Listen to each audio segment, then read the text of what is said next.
शहर का साथ देने के लिए एक लड़की आगे आ गई है जो कि उसने उस पर रब्ता किया है कि वो भी कामरान के जुल्म का शिकार हो चुकी है। और आज से 8 साल पहले ये वाक़या पेश आया था, लेकिन वो उस वक्त खौफज़दा हो गई थी और उसने कोई साथ देने वाला नहीं था, तो वो खामोश रही। लेकिन अब जब उसने वही हालात देखे तो वो शहर का साथ देने को तैयार है।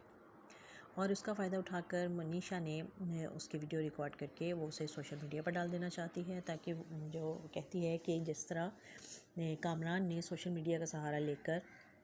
शहर के केस को बहुत ज़्यादा ख़राब किया और उसको बदनाम किया,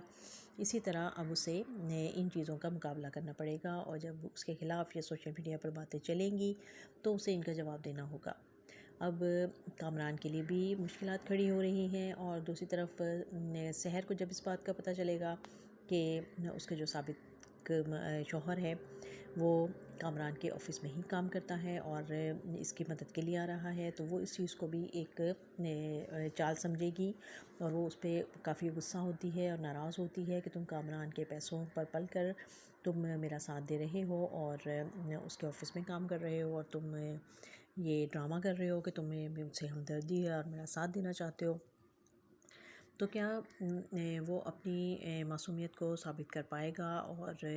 जिस खलूस के साथ वो शहर का साथ देना चाहता है, क्या वो अपनी सच्चाई उसके सामने बता भी पाएगा कि नहीं।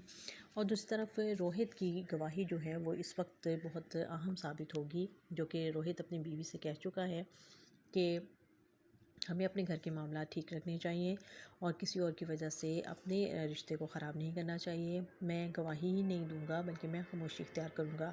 जो कि उसकी बीवी इसको मानने को तैयार नहीं है। मनीषा कहती है कि अगर तुम्हें सच का पता है तो तुम्हें सच का साथ देना चाहिए, वरना अगर तुम गवाही नहीं दोगे तो फिर मैं तुम्हारी जगह गवाही दूंगी और मैं वो सारी बातें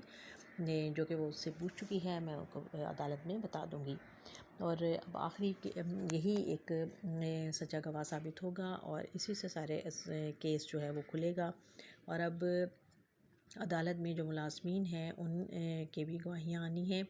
और वो तो वकील ने यकीन दिलाया है कामरान को कि मैं उन सब की इतनी अच्छी तैयारी करवाऊँगा कि वो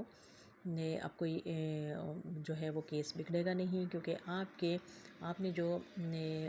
अदालत में अपनी वकील शहर की वकील के सामने जो बातें की हैं उससे केस आपका काफ़ी बिगड़ गया है। और दूसरी तरफ जो इंस्पेक्टर शफीक है वो भी अपनी चालों से बाज नहीं आ रहा है, बल्कि उसने अब कामरान से मज़ीद पैसे लिए हैं और कोई नई चाल उसके जहन में आई है और वो कुछ नया अब एक ड्रामा क्रिएट करना चाहता है। और देखते हैं कि क्या ये शहर के लिए और नई मुश्किलात लेकर आने वाला है या ये लोग खुद ही